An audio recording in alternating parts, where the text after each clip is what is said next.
மண்பான தமிழ் உள்ளங்களுக்கு அநேக கோடி வணக்கங்கள். நல்ல நேரம் நிகழ்ச்சியூடாக நல்லதே நினைப்போம், நல்லதே நடக்கும், நலமாயிருப்போம். இன்றைய தினம் 14ஆம் தேதி 5ஆம் மாதம் 2025 புதவாசரம் என்று சொல்லக்கூடிய புதன்கிழமை. விசுவாவசு வருடம் சித்திரை மாதம் 31ஆம் நாள். துதியை திதி அனுஷ நட்சத்திரம் அமிர்த சித்த யோகம். இன்றைய தினம் ராகு காலம் 12 மணி முதல் 1:30 மணி வரை. இன்றைய தினம் யமகண்டம் 7:30 மணி முதல் 9 மணி வரை. இன்றைய தினம் நல்ல நேரம் 4:30 மணி முதல் 6 மணி வரை. இன்றைய தினம் பரணி கார்த்திகை நட்சத்திரக்காரர்களுக்கு சந்திராஷ்டம தினம். என்ன நேர்களே, வாருங்கள் இனி இன்றைய தினத்திற்கான ராசி பலன்களை பார்க்கலாம்.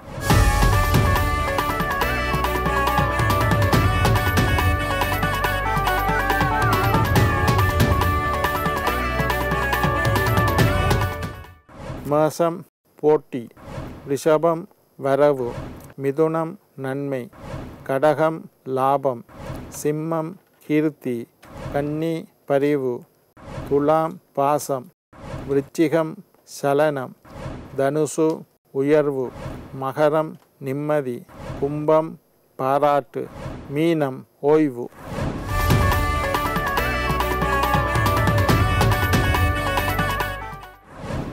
ஆன்மீக தகவல் பகுதியில் தொடர்ந்து உங்களை சந்தித்து வருவதில் மட்டற்ற மகிழ்ச்சி அடைகின்றேன். ஒவ்வொரு நாளும் ஒவ்வொரு புதிய அற்புதமான ஆன்மீக தகவல்களை உங்களோட பகிர்ந்து கொண்டு இருக்கிறோம். அந்த வகையில் இன்றைய தினமும் சில நல்ல விஷயங்களை உங்களோட பகிர்ந்து கொள்ளலாம் என்று காத்திருக்கிறேன். இன்றைக்கு என்னத்தை பற்றி பார்க்க போகிறோம்னா, பிறவி கடனை நீக்கும் ஸ்ரீ நரசிம்மர் மகா மந்திரம். நாங்கள் மந்திரங்களை பற்றி நிகழ்ச்சியில் பேசிக்கொண்டிருந்தோம். அநேகமாக நிறைய மந்திரங்கள் உங்களுக்கு நான் சொல்லி தந்திருக்கிறேன்.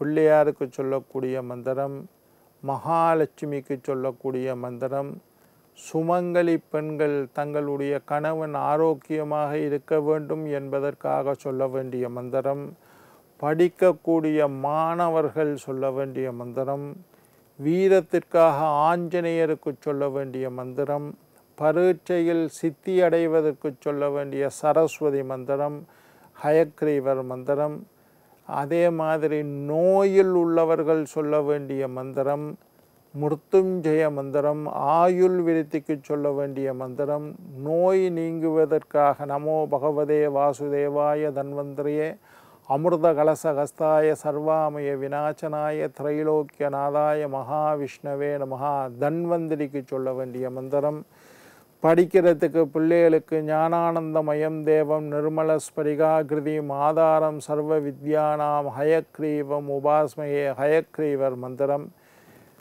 திருமணமாகாத பெண்கள் சீக்கிரமாக திருமணம் நடக்க வேண்டும் என்பதற்காக சொல்ல வேண்டிய சுயம்பர பார்வதி மந்திரம், கடன் தொல்லை நீங்க வேண்டும் என்பதற்காக சொல்லக்கூடிய முருகனுடைய மந்திரம், காசு வரணும், கையில் காசு தங்கணும், அதிர்ஷ்டம் செல்வம் வரணும் என்றதுக்கு சொல்லக்கூடிய மகாலட்சுமிக்கு உண்டான லட்சுமி மூல மந்திரங்கள். இந்த மாதிரி நிறைய சொல்லி தந்திருக்கிறேன்.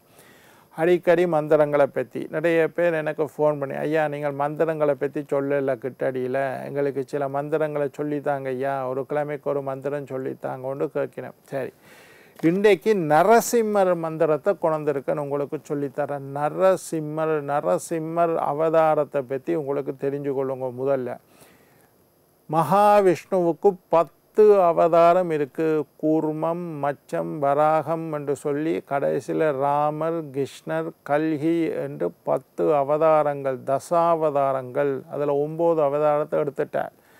ராமருக்கும் எடுத்தாச்சு, கிருஷ்ணருக்கும் எடுத்தாச்சு. அது கடைசியாக அடுத்த அவதாரம் கிருஷ்ணா. இனி வரக்கூடிய அவதாரம் கல்கி அவதாரம். அதை இன்னும் எடுக்கலை, இனித்தான் எடுக்க போகிறார் என்று பாகவதம் சொல்லுது. சரி, இப்போ இந்த 9 அவதாரங்களில் ஒன்று தான் நரசிம்ம அவதாரம். பிரகலாதன் என்கின்றவனை காப்பாற்றுவதற்காக, ரண்ய கசுபுவை வதம் செய்வதற்காக தூணிலும் இருப்பார் துரும்பிலும் இருப்பார் என்று சொன்னேன். இங்கே இந்த தூணில் இருக்காரான்னு கேட்ட உடனே ஹிரண்யன் அந்த தூணை உடைக்க தூணில் இருந்து தோன்றினான் நரசிம்ம அவதாரம்.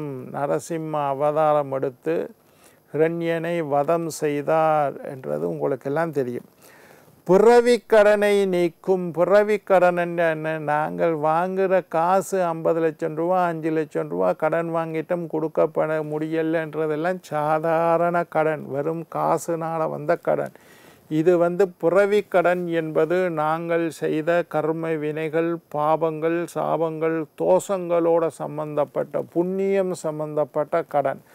போன பிறவியில் செய்த பாவங்களை அனுபவிக்க வேண்டி இந்த பிறவி எடுத்திருக்கிறேன். இந்த பிறவியில் செய்த பாவங்களை அனுபவிக்க அடுத்த பிறவி எடுக்கணும். நாங்கள் செய்த பாவங்கள், எங்களுடைய முன்னோர்கள் செய்த பாவங்கள், மூதாதையர்கள் செய்த பாவங்கள், பெரிய பாவம் மூட்டை முதுகுல இருக்குது. இதுதான் பிறவி கடன். பெற்றோர்கள் பட்ட கடன் பிள்ளைகளை சாருமடா. பெற்றோர்கள் காசு வாங்கிட்டு செத்து போனால் நாங்கள்லாம் அந்த கடன் அடைக்கணும்.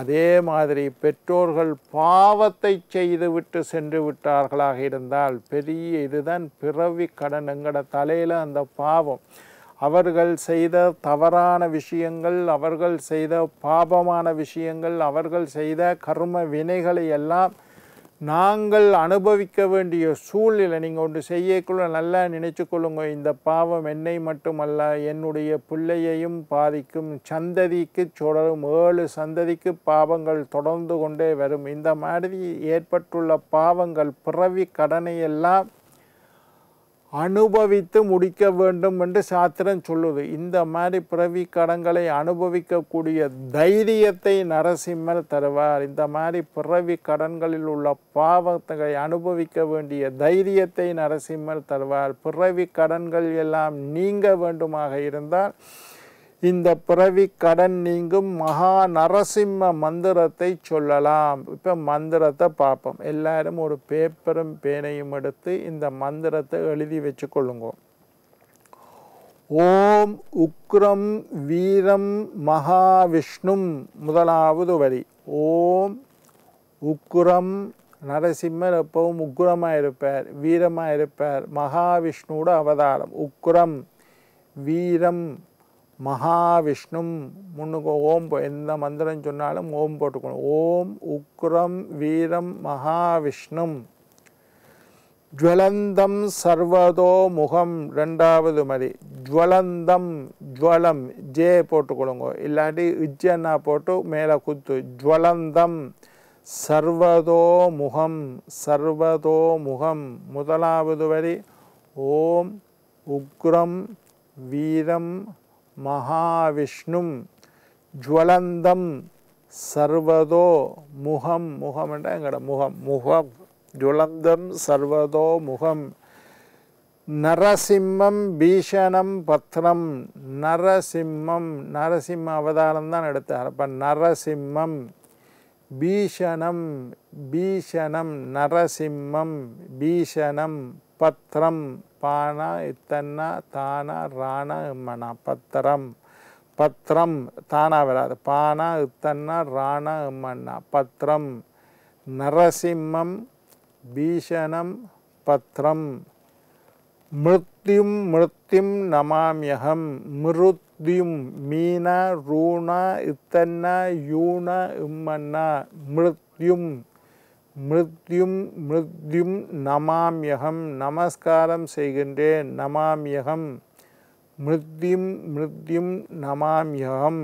இன்னொருக்கா சொல்றேன்னு கேட்டுக்கொள்ளுங்க. ஓம் உக்ரம் வீரம் மகாவிஷ்ணும் ஜுவலந்தம் சர்வதோ முகம். ஜுவலந்தம் சர்வதோ முகம். நரசிம்மம் பீஷணம் பத்ரம். நரசிம்மம் பீஷணம் பத்ரம். மிருத்யும் மிருத்யும் மீனா ரூணா இத்தன்னா யூனா இம்மன்னா. மிருத்யும் மிருத்யும் நமாம்யகம். அப்போ முழுக்க சொன்னால் ஓம் உக்ரம் வீரம் மகாவிஷ்ணும் ஜுவலந்தம் சர்வதோமுகம் நரசிம்மம் பீஷணம் பத்ரம் மிருத்யும் மிருத்யும் நமாம்யகம். எல்லாரும் சரியாக எழுதியிருப்பீங்கள்னு நினைக்கிறேன். எழுதாத ஆக்களுக்காக இன்னொருக்கா சொல்கிறேன். இந்த சின்ன பிள்ளைகளுக்கு போட்டில் எழுதிட்டு அழிக்க முன்னுக்கு எழுதுகிற மாதிரி ஒரு விஷயமா எனக்கு ஞாபகம் வருது. சரி, எழுதுங்கோ. ஓம் உக்ரம் வீரம் மகாவிஷ்ணும். ஓம் உக்ரம் வீரம் மகாவிஷ்ணும். ஜ்வலந்தம் சர்வதோ முகம் நரசிம்மம் பீஷணம் பத்ரம் மிருத்யும் நமாம்யகம். இதுதான் நரசிம்மருக்குண்டான அற்புதமான மந்திரம். எங்களுடைய பாவங்கள் சாபங்கள் தோஷங்களை எல்லாம் நீக்கக்கூடிய ஆற்றல் நிறைந்த மந்திரம். பிரகலாதன் என்கின்ற ஒரு மானுடனுக்காக, ஒரு மனிதனுக்காக, ஒரு சிறுவனுக்காக மகாவிஷ்ணுவுக்கு மேலே அவ்வளவு நம்பிக்கை வைத்திருந்தான் பிரகலாதன். மகாவிஷ்ணு தான் தெய்வம் என்று நம்பிக்கை வைத்திருந்தான் பிரகலாதன். பிரகலாதன் அப்பாவை தான் சொன்னார், மகாவிஷ்ணு தெய்வம் இல்லை, நான் தான் தெய்வம், ஹிரண்யாய நமஹா, என்னையே சொல்லு, என்னையே கும்பிடு என்று சொன்னார். இல்லை, விஷ்ணுதான் தெய்வம் என்று பிரகலாதன் கதை தெரியாதாக்கள் படியுங்கோ, படமும் இருக்கு பாருங்கோ, படியுங்கோ. பிரகலாதன் ஸ்ரீ பாகவதத்தில் வரும் இந்த கதையெல்லாம். பிரகலாதன் உடைய பக்திக்காக, பிரகலாதனுடைய நம்பிக்கைக்காக, பிரகலாதனுடைய எதிர்பார்ப்புக்காக மகாவிஷ்ணு ஒரு அவதாரமே எடுத்தார். அதுதான் நரசிம்ம அவதாரம். அந்த அவதார புருஷரை நாங்கள் நம்பினால், வழிபாடு செய்தால், பிரகலாதன மாதிரி எங்களையும் அவசரமான நேரத்தில் காப்பாற்றுவார் என்பது ஐதீகம். என்ன நேர்களே, நாளை மற்றும் ஒரு நிகழ்ச்சியில் உங்களை சந்திக்கும் வரை உங்களிடம் விடைபெறுவது உங்கள் ஜோதிட சித்தர் டாக்டர் ராஜராஜ குருக்கள்.